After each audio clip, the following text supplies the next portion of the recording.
Hello friends, मेरे इस YouTube channel में आप सभी का स्वागत है। आज हम डिस्कस करेंगे नदी के कार्य तथा उत्पन्न स्थलाकृतियों के बारे में, अर्थात फ्लूवियल लैंडफॉर्म्स का निर्माण किस प्रकार से होता है। ये टॉपिक थोड़ा बड़ा है, इसलिए इस टॉपिक संबंधी 4 वीडियो बनाए गए हैं और ये वीडियो है, इसका ये चौथा वीडियो है। तो टॉपिक को पूरा समझने के लिए इससे पहले जो 3 वीडियो अपलोड किए गए हैं उनको भी आप अवश्य देखें, क्योंकि उसके बाद में ही जो है ये टॉपिक पूरा आप अच्छे से समझ सकते हैं।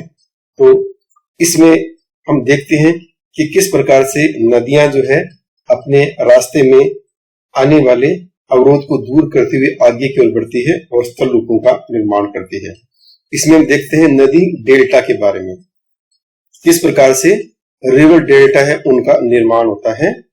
प्रत्येक नदी जब सागर या झील में गिरती है तो उसके प्रवाह में, फ्लो में अवरोध एवं वेग में कमी के कारण से नदी का जो मलबे का निक्षेप है वो होने लगता है, जिससे एक विशेष प्रकार के स्थल रूप का निर्माण जो वो होता है। कि जैसे ही नदी सागर या झील में गिरती है तो उससे पहले जो है उसके रास्ते में या तो उसका जो फ्लो है उसमें बहुत ज्यादा रुकावट या अवरोध हो जाता है और साथ में उसकी जो स्पीड है वो भी बहुत कम हो जाती है, जिससे वो अपने साथ जो कंकड़, पत्थर, बजरी आदि जो मलबे के रूप में बहाकर लाती है उनका जो जमाव है वो उस क्षेत्र में होने लगता है और उनका जमाव होने से एक विशेष प्रकार के स्थल रूप का निर्माण होता है और इसी स्थल रूप को डेल्टा के नाम से जाना जाता है। इस डेल्टा का नामकरण है वो ग्रीक अक्षर डेल्टा के आधार पर किया गया, क्योंकि इसकी जो शेप है वो डेल्टा जैसी लगती है।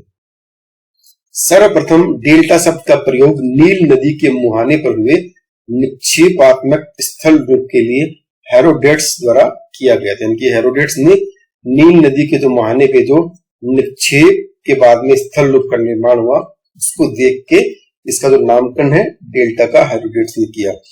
डेल्टा की मोटाई उस सागर या झील के जल की गहराई पर आधारित होती है जिसमें डेल्टा का निक्षेप होता है। यानी डेल्टा कितना मोटा होगा ये डिपेंड करेगा कि सागर या झील है उसकी गहराई कितनी है। डेल्टा की गहराई निक्षेप के पास कम होती है तथा सागर की ओर जाने पर जो वो बढ़ती जाती है। यानी डेल्टा जो है इसकी जो गहराई है वो सागर की ओर जैसे जैसे जाएंगे बढ़ती जाएगी और वापस आएंगे तो ये कम होती जाएगी। यहाँ पर हम ये देख सकते हैं कि जो गंगा रिवर है उसका जो डेल्टा है उसका जो शेप है वो किस प्रकार का दिखलाई जो है वो देता है।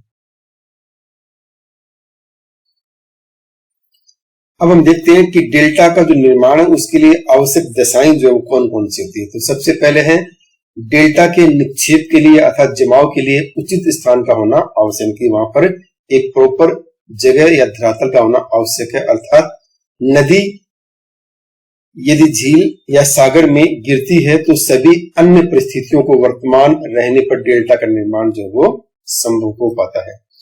नदी का आकार तथा आयतन अधिक हो तथा उसका मार्ग भी लंबा हो ताकि वह अपने साथ अधिक मात्रा में पदार्थों को परिवहन करके अपने साथ मुहाने तक ला सके। की अगली दशा ये भी होनी चाहिए कि उसका जो आकार और आयतन भी बहुत अधिक होना चाहिए ताकि वो अपने साथ में बहुत सारा जो मलबा है, कंकड़, पत्थर आदि उसको परिवहन करके ला सके।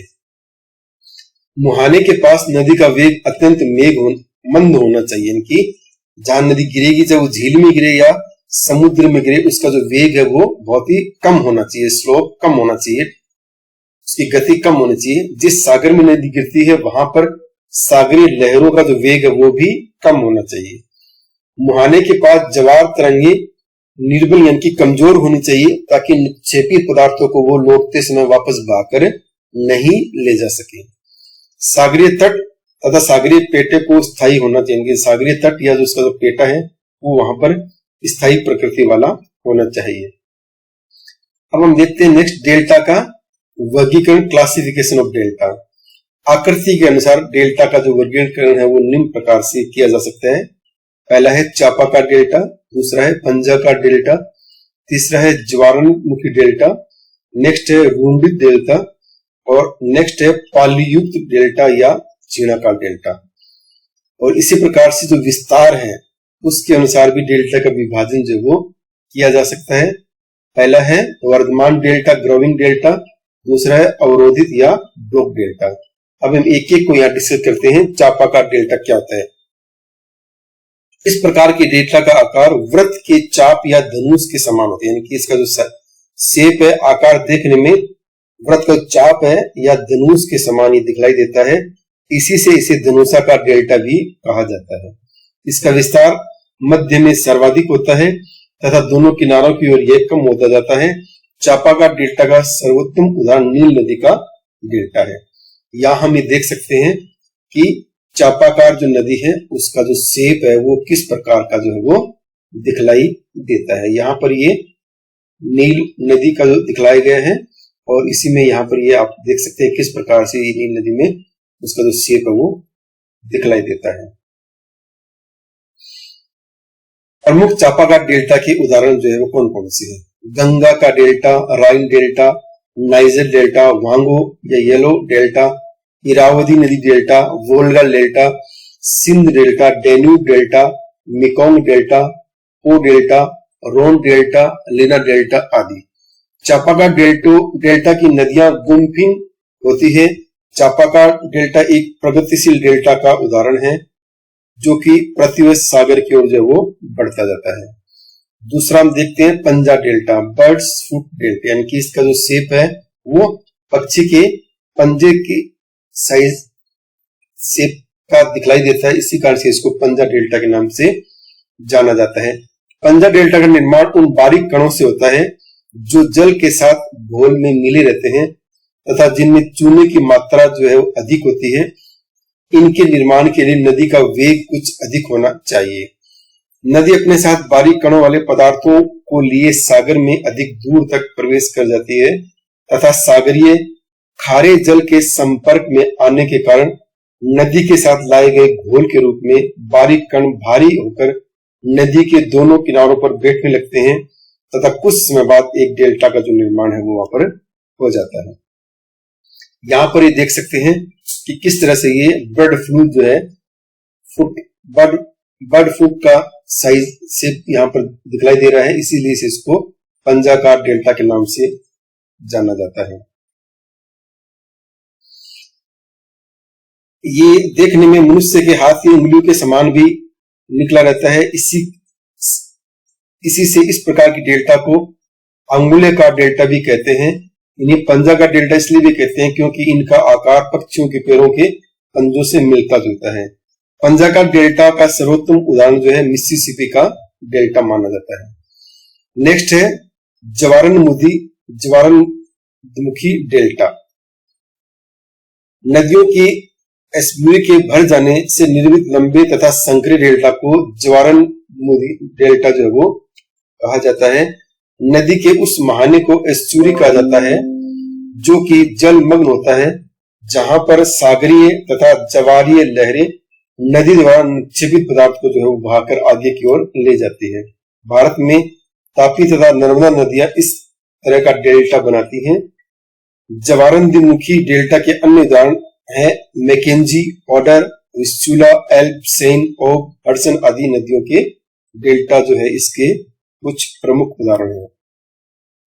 यहां हम ये देख सकते हैं कि किस प्रकार से ज्वारनदमुखी डेल्टा है वो देखने में अपने को दिखलाई देता है। नेक्स्ट है रुंडित डेल्टा। नदी द्वारा निर्मित डेल्टा के आकार आदि में सागरीय लहरें परिवर्तन करती रहती हैं। कभी कभी ये लहरें डेल्टा को काट छांट कर उसे बहा ले जाती हैं, कि जो डेल्टा पहले बन गया था उसको ये काट छांट कर बहा के ले जाती है, साथ में उसका जो आकार बना हुआ है उसको भी ये परिवर्तित करती रहती है। इस कारण डेल्टा कटे फटे रूप में ही रह जाता है। इस तरह के डेल्टा को भग्नाकार या रुंडित डेल्टा के नाम से जाना जाता है। यहाँ पर हम देख सकते हैं कि जो पूर्व में निर्मित डेल्टा हो गया था उसमें किस प्रकार से पानी के द्वारा, नदी के जल के द्वारा वापस कटाव होता है और वो एक प्रकार से कटा फटा लगता है, इसलिए इसको रुंडित डेल्टा के नाम से जाना जाता है। नेक्स्ट है पालीयुक्त डेल्टा। जब एक नदी की कई शाखाएं अलग अगल बगल डेल्टा का निर्माण करती है तो मुख्य नदी द्वारा निर्मित डेल्टा का विस्तार जो वो रुक जाता है इनके विपरीत शाखाएं लोब के आकार में डेल्टा का निर्माण करती है, इन्हें पालयुक्त डेल्टा कहते हैं। मुख्य नदी की अवरुद्ध नदी वाले डेल्टा को क्षीणाकार डेल्टा के नाम से जाना जाता है। यहाँ पर ये देख सकते हैं कि किस प्रकार से जो पॉलीयुक्त डेल्टा है उसकी जो शेप है वो दिखलाई देती है। नेक्स्ट है वर्धमान डेल्टा। जब डेल्टा का सागर की ओर निरंतर विस्तार होता है तो उसे प्रगतिशील डेल्टा के नाम से जानते हैं। वर्तमान समय की अधिकांश नदियों के डेल्टा प्रगतिशील ही है, जैसे गंगा का डेल्टा है, मिसिसिपी का डेल्टा है आदि। यहाँ पर ये वर्धमान डेल्टा किस प्रकार का दिखलाई देता है उसका व्यू हम इस स्लाइड के माध्यम से देख सकते हैं। नेक्स्ट है अवरोधित डेल्टा या ब्लॉक डेल्टा। जब डेल्टा का विस्तार रुक जाता है तो उसे अवरोधित डेल्टा कहते हैं कि इसका जो विस्तार है वो रुक गया तो अवरोध उत्पन्न होगा तो उसको बोलेंगे अवरोधित डेल्टा। यह अवरोध सागरीय लहरों या धाराओं द्वारा उपस्थित जो है वो हो सकता है। यहाँ पर ये अवरोधित डेल्टा है, उसका एक व्यू हम लोग जो है यहाँ पर इस स्लाइड के माध्यम से हम देख सकते हैं कि देखने में वो किस प्रकार का दिखलाई देता है। नेक्स्ट है परित्यक्त डेल्टा। जब नदी अपने पहले डेल्टा को छोड़कर अन्यत्र डेल्टा का निर्माण करती है तो पहले वाले डेल्टा को परित्यक्त डेल्टा कहते हैं कि नदी ने पहले वाले डेल्टा को छोड़ दिया और दूसरा डेल्टा बना लिया तो जो पहले वाले डेल्टा है उसको प्रत्यक्त डेल्टा के नाम से जानते हैं। वांगो या येलो नदी इस तरह के कई डेल्टा का निर्माण जो वो कर चुकी है। वांगो ने अपने प्रारंभिक डेल्टा का निर्माण सोनटुंग प्रायद्वीप के दक्षिण में किया था, परंतु इसका वर्तमान डेल्टा सांटुंग के उत्तर में है। गंगा ब्रह्मपुत्र डेल्टा का पश्चिमी भाग जो हुगली नदी द्वारा प्रवाहित होता है प्रत्यक्त डेल्टा का एक प्रमुख उदाहरण जो है वो माना जाता है। यहाँ इस स्लाइड में हम देख सकते हैं कि जो अबंडन डेल्टा है या प्रत्यक्त डेल्टा है उसकी जो शेप है वो किस प्रकार की दिखलाई देते हैं। इसी के साथ में ये टॉपिक यहीं पर समाप्त होता है। इस टॉपिक से संबंधित कुछ आपको डिटेल में स्टडी करनी है तो आप इनमें से किसी बुक की स्टडी जो वो कर सकते हैं और साथ में इस टॉपिक से संबंधित आपको पीडीएफ फाइल डाउनलोड करनी है तो ये गूगल प्ले स्टोर से एक ऐप डाउनलोड कर लीजिए, माई बुकलो ऐप, और उस ऐप के माध्यम से जो है आप इसका पीडीएफ डाउनलोड कर सकते हैं। आपको वीडियो अच्छा लगे तो इसे लाइक कीजिए, शेयर कीजिए और सब्सक्राइब कीजिए। और इस टॉपिक को पूरा समझने के लिए इसके जो चारों वीडियो हैं उनको आप अवश्य देखें। थैंक यू, धन्यवाद।